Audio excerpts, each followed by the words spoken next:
আমার এক প্রিয় ছাত্র আমাকে গতকালের একটা বিষয়ে প্রশ্ন করেছে, জানাজার সালাতে সূরা ফাতিহা পড়ার ব্যাপারে। আমি গতকাল খুব সংক্ষেপেই বলছি, কারণ আমার রাহে বেলায়াতে এবারে সালাত বিষয়ে একটা ভিন্ন অধ্যায় আছে, সালাতের পদ্ধতি, দোয়া, সুন্নত ইত্যাদি। জানাজার সালাত সহ দিনের অধিকাংশ বিষয়ে আমরা প্রান্তিকতায় ভুগি। অর্থাৎ আমাদের সামনে সাহাবায়ে কেরাম, তাবেঈগণ মডেল না হওয়ার কারণে আমরা ছোট ছোট বিষয় নিয়েও প্রান্তিকতা বাড়াবাড়িতে ডুবে পড়ি। কেউ বলেন, যেহেতু রাসূলুল্লাহ সাল্লাল্লাহু আলাইহি ওয়াসাল্লাম বলেছেন লা সালাতা ইল্লা বিফাতিহাতিল কিতাব, সূরা ফাতিহা ছাড়া নামাজ হয় না, আর জানাজার নামাজও নামাজ, কাজেই জানাজার নামাজে সূরা ফাতিহা না পড়লে নামাজ হবেই না। এটা যারা বলেন তাদের কথার পক্ষে দলিল আছে, কিন্তু কথাটা ঠিক না। এই জন্য ঠিক নয় যে রুকু না দিলেও নামাজ হয় না, সাজদা ছাড়াও নামাজ হয় না, কিন্তু জানাজার নামাজে রুকু সাজদা ছাড়াই হয়। জানাজার নামাজ সালাত হলেও ভিন্নতা আছে। এ ব্যাপারে সুন্নাত খুঁজতে হবে যে রাসূলুল্লাহ সাল্লাল্লাহু আলাইহি ওয়াসাল্লাম কিভাবে করেছেন। রাসূলুল্লাহ সাল্লাল্লাহু আলাইহি ওয়াসাল্লাম থেকে সরাসরি তিনি সূরা ফাতিহা পড়েছেন বা পড়েননি স্পষ্ট কোনো সহিহ হাদিস নেই। তবে আব্দুল্লাহ ইবনে আব্বাস রাদিয়াল্লাহু তাআলা আনহু এবং আবু উমামা রাদিয়াল্লাহু তাআলা আনহু থেকে সহিহ হাদিস বুখারীতে একটা আছে, অন্যটাও সহিহ। তারা বলেছেন সূরা ফাতিহা পড়া সুন্নাত, আর সুন্নাত বলতে সাধারণত রাসূলুল্লাহ সাল্লাল্লাহু আলাইহি ওয়াসাল্লামের সুন্নাতই বোঝানো হয়।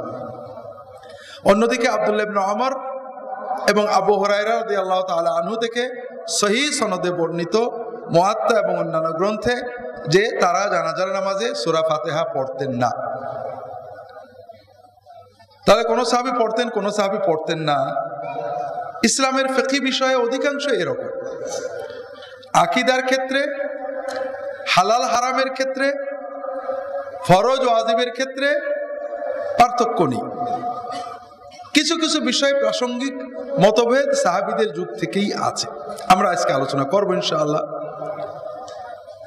এক্ষেত্রে আমরা যারা হানাফি ফিকহ না বুঝে মনে করি আমাদের মাযহাবে সূরা ফাতিহা পড়া না জায়েজ। আসলে আবু হুরায়রা রাদিয়াল্লাহু তাআলা আনহু, আব্দুল্লাহ ইবনে ওমর রাদিয়াল্লাহু তাআলা আনহু, তাদের হাদিসের আলোকে অনেক ফকিহ, যাদের ভিতরে আবু হানিফা রাহমাতুল্লাহ আলাইহি রয়েছেন, তিনি বলেছেন যে জানাজার সালাতের মাকসুদ যেহেতু শুধু দোয়া, কাজে এখানে প্রথম তাকবীরের পরে সানা পড়লেই হবে, আল্লাহ তাআলার হামদ সানা তাযীম করলেই হবে। তবে হানাফি ফকিহগণ স্পষ্ট করেই লিখেছেন, শরম্বুল আলী নুরুল ইদাহের লেখক একটা বই লিখেছেন পৃথক, শামী কিতাবেও বিস্তারিত আলোচনা করা হয়েছে যে হানাফি মাযহাবের নির্দেশনাতেও প্রথম তাকবীরের পরে সূরা ফাতিহা পড়াটাই উত্তম, কারণ আল্লাহর হামদ সানা হিসেবেও সূরা ফাতিহার চেয়ে বড় কিছু হয় না। আবার যারা সূরা ফাতিহা পড়তে বলেন তারা যদি প্রান্তিকতায় না যে শাইখুল ইসলাম ইবনে তাইমিয়া রাহমাতুল্লাহ আলাইহির জ্ঞানগর্ভ আলোচনা পড়েন, তাহলে দেখবেন তিনি এই জাতীয় বিষয়গুলো বিস্তারিত আলোচনা করেছেন। আর এসব ক্ষেত্রে দুটো মূলনীতি তিনি বলেছেন। তার একটা জানাজার ক্ষেত্রে বলেছেন যে এক্ষেত্রে সবচেয়ে জোরালো মত হলো সূরা ফাতিহা পড়া উত্তম, সুন্নত, না পড়লেও নামাজ হবে, সালাতুল জানাজা হবে, সে পড়া ভালো। তা আমি নিজেও এটাই বিশ্বাস করি, যেহেতু সাহাবায়ে কেরাম সুন্নত বলেছেন, কাজে এটা রাসূলুল্লাহ সাল্লাল্লাহু আলাইহি ওয়াসাল্লামের সুন্নত হওয়া উচিত।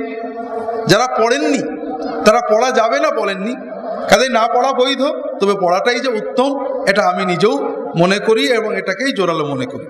আমাদের সমাজে ফজরের সালাত রমজান ব্যতীত অনেক দেরিতে আদায় করা হয়। সালাতের আউয়াল ওয়াক্তের বিধান কি? সবকিছুই সুন্নাতের আলোকে। আউয়াল ওয়াক্ত বিভিন্ন হাদিসে উত্তম বলা হয়েছে, পাশাপাশি কোন কোন সালাত রাসূলুল্লাহ সাল্লাল্লাহু আলাইহি ওয়াসাল্লাম একটু দেরি করেই উত্তম বলেছেন, যেমন সালাতুল ইশা।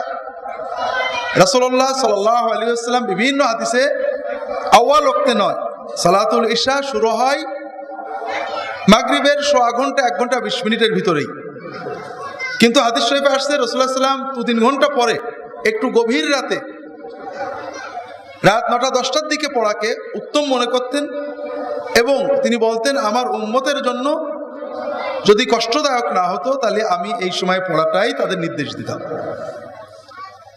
কাজেই আউয়াল ওয়াক্ত সাধারণভাবে নিঃসন্দেহে উত্তম, তবে যদি এর ব্যতিক্রম সুন্নাত পাওয়া যায় সেটা আমলযোগ্য।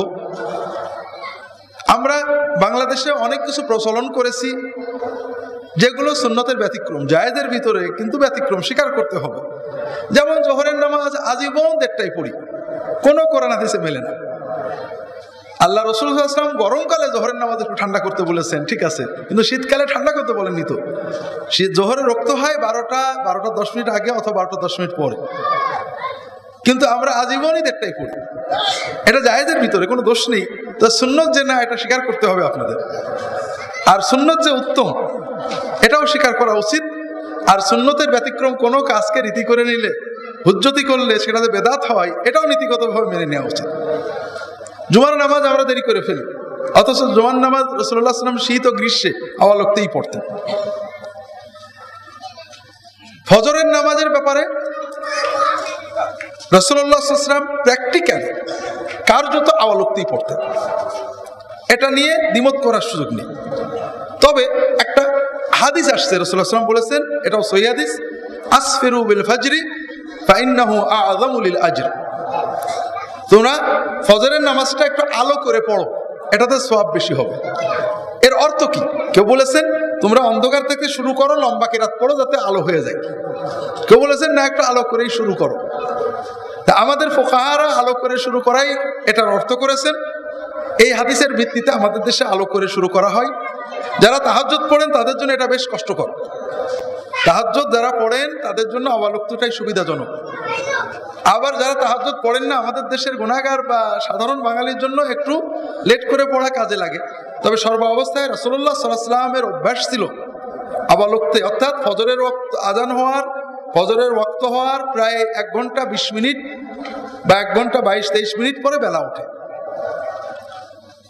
রাসূলুল্লাহ সাল্লাল্লাহু আলাইহি ওয়াসাল্লামের আমল থেকে যেটা বোঝা যায় যে ফজরের ওয়াক্ত হওয়ার 20-25 মিনিটের ভিতরে তিনি নামাজ শুরু করে দিতেন এবং আধা ঘন্টার ভিতরে অর্থাৎ পুরো আলো হওয়ার আগেই নামাজ শেষ করে দিতেন।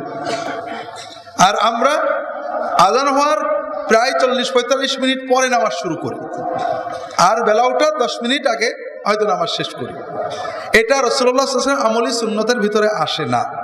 তবে এই তার কথাটার আলোকে এটা করা হয়। এই ধরনের মতভেদ যেখানে হাদিস আছে সেখানে থাকবে। যে কোনো একটা মত যদি কেউ গ্রহণ করেন, অন্যদের এটা নিয়ে প্রান্তিকতায় যাওয়া উচিত নয়।